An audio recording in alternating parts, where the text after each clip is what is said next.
Halo sahabat Semanggi, semangat pagi. Semoga kita semua dalam keadaan sehat walafiat dan apa yang sudah kita rencanakan semuanya berjalan lancar. Baiklah, hari ini, pagi ini yang penuh dengan kecerahan ini, kami berdua dari tim logistik MKO ingin mencoba membedah sebuah buku yang mungkin rekan-rekan semua sudah tahu dan bahkan sudah familiar buku ini, yaitu buku yang dikeluarkan oleh Dale Carnegie, yaitu How to Win Friends and Influence People. Nah, ini subbab yang akan coba kita bahas di sini adalah tentang fokus pada kemajuan. Fokus pada kemajuan. Nah, sebelum lebih jauh, saya perkenalkan dulu rekan saya, yaitu dengan Mas Raja. Ya, halo semuanya, sahabat Semanggi. Perkenalkan saya Reza Gunanda dari divisi yang sama Pak ya, dari divisi logistik. Ya, mungkin itu aja. Langsung aja nih. Boleh. Kayaknya lebih semangat gitu. Lebih semangat dan mungkin sudah siap untuk memaparkan sedikit banyaknya tentang materi ini. Ya, langsung saja untuk kemajuan sendiri. Fokus pada kemajuan. Tentu kan ini kita mungkin dari diri kita sendiri. Dulu kita untuk orang lain. Mungkin dari diri kita sendiri. Apa nih yang Mas Reza pernah rasakan kemajuan-kemajuan yang mungkin dari waktu ke waktu Mas Reza itu merasakan, saya ada kemajuan A. Dan itu fokus dikerjakan sampai benar-benar mendapatkan nilai dari sebuah kemajuan. Monggo, Mas Reza. Baik, biasanya kalau fokus pada kemajuan ini kan kalau secara teorinya mungkin dah banyak ya. Di mana-mana fokus pada kemajuan. Nah, ini kita bercerita tentang pengalaman pribadi kepada diri sendiri, pada realitanya seperti apa. Jadi fokus yang pertama adalah saya ingin bercerita dulu bahwa proses ini panjang sebenarnya. Dulu saya itu di tahun 2019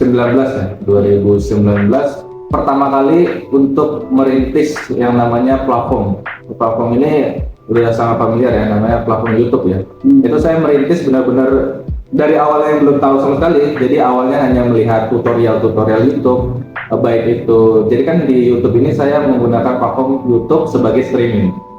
Nah, jadi kan streaming ini awalnya kita awam banget dengan dunia streaming ini. Nah, baik dari pertama saya lihat tutorial merakit PC. Jadi PC seperti spek-spek apa yang bisa untuk dilakukan streaming. Terus ada alat bantunya apa saja. Jadi itu saya cicil dulu dari nol. Nah, benar-benar ternyata setelah PC ada, saya kebingungan mau mulai streamingnya seperti apa gitu kan. Cara streaming di YouTube ini seperti apa? Ternyata setelah PC ini ada, komputer ini ada, ternyata ada syarat dari YouTube-nya. Jadi di situ kita belum bisa langsung streaming karena memang ada persyaratan harus dicapai dulu gitu. Saya kira dulu tuh langsung bisa. Jadi inilah namanya tahapan.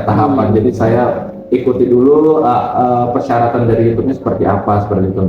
Jadi nggak langsung streaming, tapi itu membuat konten. Akhirnya membuat konten dulu, mencari followers, mencari viewers, sampai pada akhirnya bisa streaming seperti itu.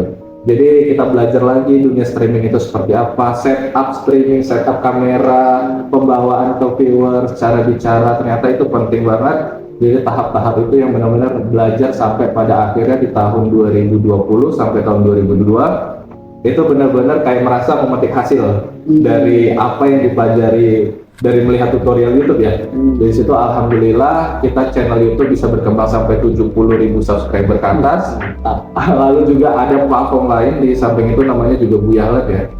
Di situ juga sama. Jadi kita udah belajar dari YouTube, jadi tinggal diaplikasikan di aplikasi Buya Lab ini. Jadi kita nggak perlu banyak belajar lagi. Jadi tahapannya ya alhamdulillah juga di situ pencapaian terbesar itu 150.000 followers. Nah, jadi itu titik yang sebenarnya dari awal sampai prosesnya benar-benar merasakan ya ke diri sendiri, seperti itu Pak. Luar biasa sekali ya, ini benar-benar dari nol, benar-benar tidak ada ilmunya, benar. Dan juga mungkin melalui proses-proses itu juga tidak sedikit waktu yang Iya, diperlukan. benar. Bagaimana untuk meraih follower sebagai syarat untuk Iya, streaming gitu ya. benar. Nah, mungkin untuk lebih detailnya nih, streaming dalam hal apa di YouTube Mas Reza? Oh ya, bercerita sebelum ke dunia streaming tadi kan ada pembuatan konten video ya. Nah itu perjalanannya pertama buat video itu buat tentang tutorial dan alhamdulillah itu naik dan makanya bisa dapat subscriber, dapat view dan akhirnya bisa kebuka fitur live streamingnya. Nah setelah ke fitur streaming di situ sebenarnya melihat pasar di dunia live stream itu banyak ke apa gitu. Jadi pada zamannya itu 2020 ramenya itu memang di game ya, di game ya. Jadi memang game ini sebagian orang banyak yang menganggap kayak ada plus minusnya gitu. Ini orang nge-game mulu gitu kan, ini orang mainnya game mulu gitu. Padahal sebenarnya kalau kita benar-benar bermain game untuk hal yang positif, sebenarnya itu ternyata bisa menghasilkan uang gitu ya. Saya juga waktu itu terkejut. Pertama kali streaming memang view-nya itu atau viewersnya itu tidak terlalu ramai. Makanya di sini diperlukannya konsisten.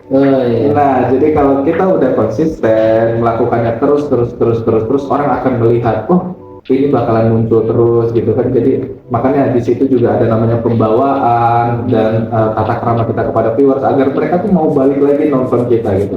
Dan alhamdulillahnya di situ ya berkembang. Jadi di dunia game itu alhamdulillah berkembang. Dapat satu poin di sini yaitu tentang konsistensi. Ya. Jadi untuk fokus pada kemajuan tentu harus ada konsistensi dan juga tidak boleh naik turun lah ya. Memang benar-benar konsisten. Benar. Mungkin untuk upload game per berapa hari atau beberapa waktu itu memang benar-benar harus konsisten sehingga mendapatkan hasil yang memang dibutuhkan gitu ya. Bahkan mungkin hasilnya ada nggak sih sampai benar-benar membuat Mas Reza itu terkejut dengan hasil game itu gitu. Iya, cerita tentang penghasilan ya, alhamdulillah yang saya bilang seperti tadi sebenarnya itu bukan proses yang langsung didapatkan ya, itu sebenarnya proses yang cukup panjang ya untuk sampai. Jadi hasil ini sebenarnya ada yang namanya platform Buyah Live. Di situ benar-benar alhamdulillah dan sangat terkejut dengan jumlah hasil pendapatan dari Buyah Live ini. Dan itu melebihi dari ekspektasi.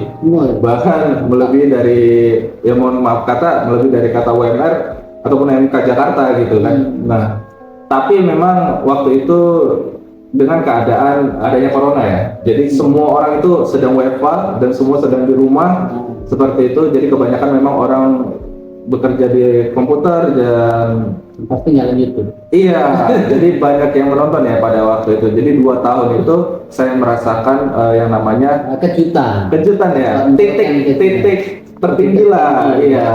Tapi pada akhirnya setelah corona hilang, jadi ini yang namanya proses lagi ya. Walaupun kita udah konsisten, ternyata ada aja. Nggak selamanya, walaupun kita udah konsisten, nggak selamanya kita bakalan merasakan lagi terus ya.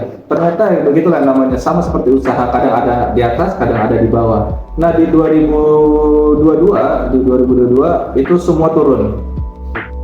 Semua viewers pendapatan semua turun dan pada akhirnya saya nggak bisa stay di situ aja. Nah di sini saya mulai bangun lagi, saya bangkit lagi, saya coba untuk keluar dari zona nyaman ini karena saya merasa di zona ini kayaknya sudah cukup lah 2 tahun merasakan hasilnya. Ya walaupun perjuangannya panjang sebelumnya gitu kan, saya merasa di 2002 harusnya udah selesai ya.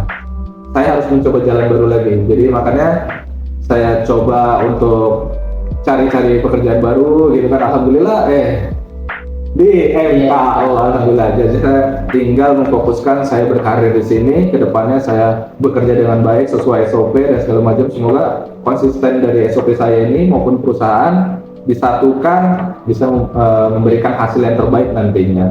Dan karena ini kan baru berjalan 3 bulan ya saya di sini ya. Semoga kedepannya masih banyak perjalanan panjang. Saya sih berharapnya saya memberikan yang terbaik untuk perusahaan seperti itu. Ya, luar biasa sekali pemateri kita hari ini dan tentu kalau kita ingin maju dan kita ingin mendapatkan sesuatu yang lebih dari kemajuan kita, yang pertama ada nilai konsistensi. Dan pada saat kita konsisten dan mencapai hasil, ternyata tidak selamanya posisi kita itu dalam kondisi di Yang posisi terbaik lah. ya Iya, posisi terbaik. Iya. Jadi pada saat kondisi terbaik mungkin ada hal-hal yang memang harus selalu dibenahi. Iya, benar. Ketika ingin benar-benar posisi itu mungkin turunnya tidak terlalu jauh, Iya. dan kalau perlu itu naiknya itu ada satu tingkat. Iya. Tidak.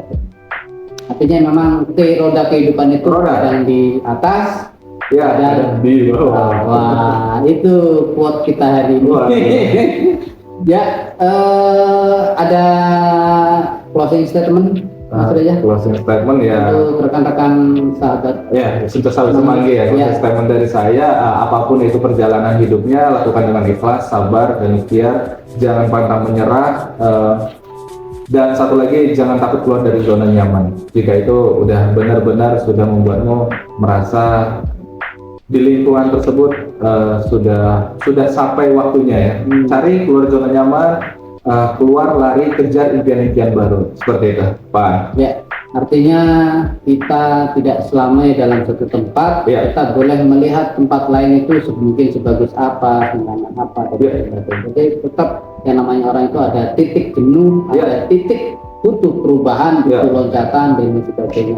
Oke, terima kasih Mas Reza untuk waktunya hari ini, dan sangat luar biasa sekali. Semoga memotivasi rekan-rekan semanggi semuanya. Semangat pagi, Pagi, luar biasa.